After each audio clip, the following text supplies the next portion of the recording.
Ladies and gentlemen, that was Sarah Kerr. I really enjoyed that. She's got a nice voice, mellow, a little bit of soul there. She's good. All right. How's that for a synopsis of a singer? Now we're going to do another song. Again, these are labeled as religious songs, but I'm not always sure why they are.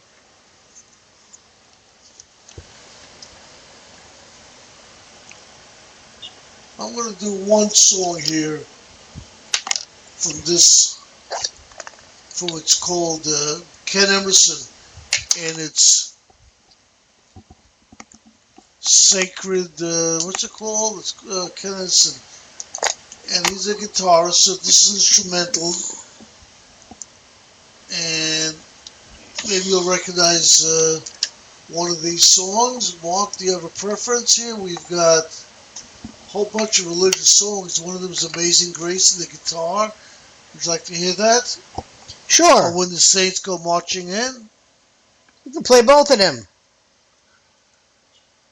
Okay.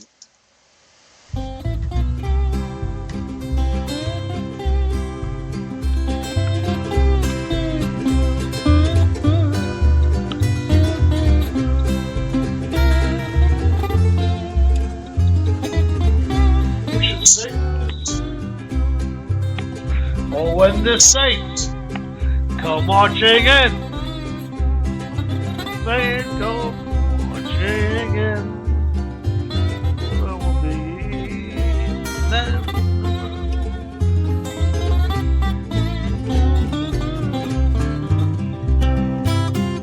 Oh, when the saints are marching in,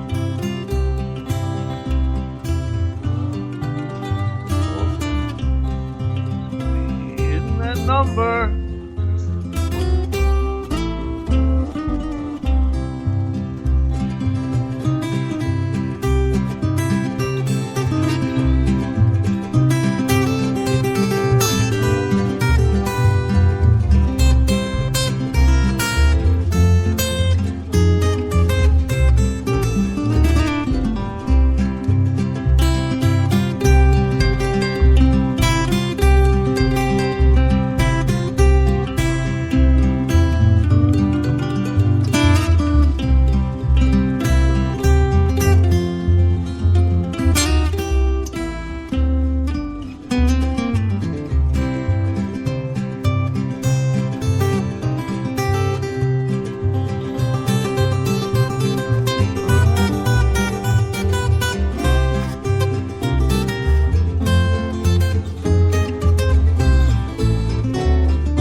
Mark, you got a better voice than me. In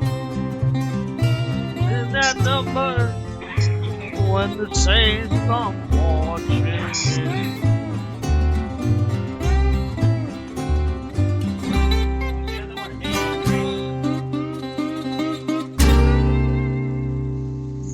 Next, ladies and gentlemen, is going to be Old Time Religion. Really? Yeah.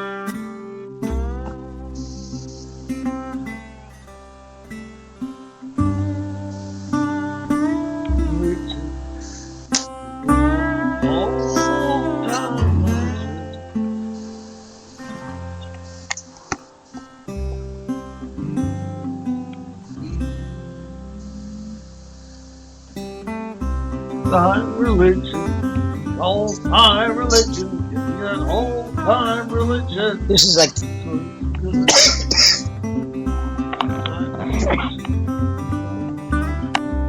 country western.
old-time religion, getting that old-time religion. It's good enough for me.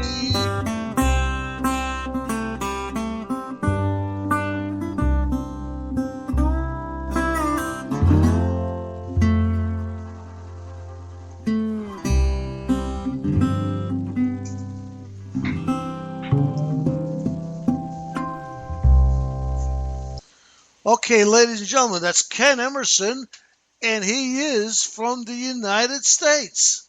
Finally, we got an American. All right. And he's a very talented guitarist, as you could tell. I hope you enjoyed it.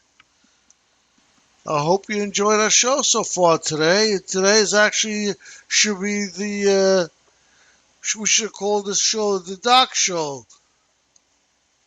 starring Mark, Dr. Mark, because definitely I didn't do much of anything today except listen to the Doc and enjoy his synopsis of the. I gave you a break. He gave me a break. He gives me a break every week. He's a teacher. Well, a teacher can't. This way we don't argue, you know? Yeah, the teacher If I keep talking and you don't talk, we don't argue. That's true. Almost did, though, today. I almost got you mad. I don't remember what, but... How about unions? Oh, about yeah. unions again. But like I said, you know, the problem with unions is, you know, they protect the crap and garbage along with, you know, the good workers, you know? I mean, look, on any job, and you know this, on any job there's always somebody who is exceptional and there's always somebody who's a slackard. Yep. The good, the bad, and the ugly. You know, But the one thing I will say is that without unions, the ordinary working man would be at a terrible disadvantage. Well, you know, now I don't think as much as it used to be because there are labor laws now. So a lot of things have changed. The unions definitely had a place in history. Well, unfortunately, you know, it used to be in this country about 60 to 70% of the people who worked belonged to unions. Now, I think only about 35 or 40% of the people belong to a union. But I want to tell you a little short story about unions. I used to work, as you probably know, for an airline called Eastern Airlines. Eastern Airlines? What's that? That's an airline from the good old days. Yeah, really? They went out of business in 1991. Holy cow. 24 years ago? Yeah, about 9 o'clock in the evening it was when the union turned down the last offer that the Eastern Airlines made to them, and they walked out. And they were told if they walk out for the last offer, they were going to shut down. And they sold the company. They did. They shut down the company. Yeah. And the sad part about it is they never gave any information at the last offer to the rank. You're kidding. You see, well, that's the problem with, you know, there's corruption within unions too. I'll be the first to tell you. You know, Albert Shanker was the first UFT president, right, of the teachers union. Yeah. You know who took over from Albert Shanker? No. I just had her name on the tip of my tongue. Anyway, let me just finish the story. So they, as I said, they went ahead and they turned it down, but never offered the rank and file to make a decision. And the offer they made was a pretty damn good offer. More than the union was actually originally looking for. And unfortunately, as I said, nobody knew about it. They walked out and the company shut down. And I don't believe the union actually thought that they would just close down the company when they walked out. And me, I was very, very close with a lot of the union people. I knew them, even though I was management. And I kept in touch with some of them afterwards. and none of them were able to get jobs with the kind of pay that the union turned down. Most of them had to take a 50% pay cut from what the company was actually offering them at that time.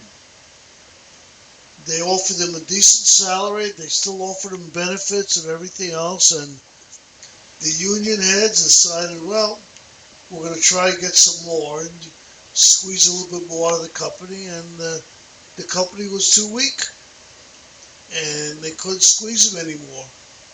So they closed up.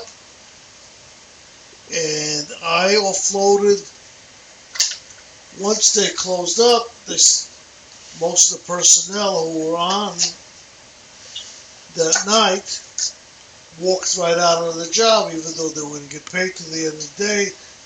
They all just left, took whatever souvenirs they could find, and walked out, leaving the management there to offload the cargo of the last airplane that came into LaGuardia. And it just so happened that plane had fresh fish on it, and one of the boxes broke, and fresh fish was falling all over the place, and we all smelled like fresh fish at the end of the day. 90 seconds. Anyway, that's it. The show's going to be over now, and I'm going to say thank you for listening, and I hope you have a good night, and we'll see you on Monday. Thank you again. Have a good weekend. Have a good weekend. Thank you, ladies and gentlemen. Sandra Feldman, that's who it is. Real piece of work. 60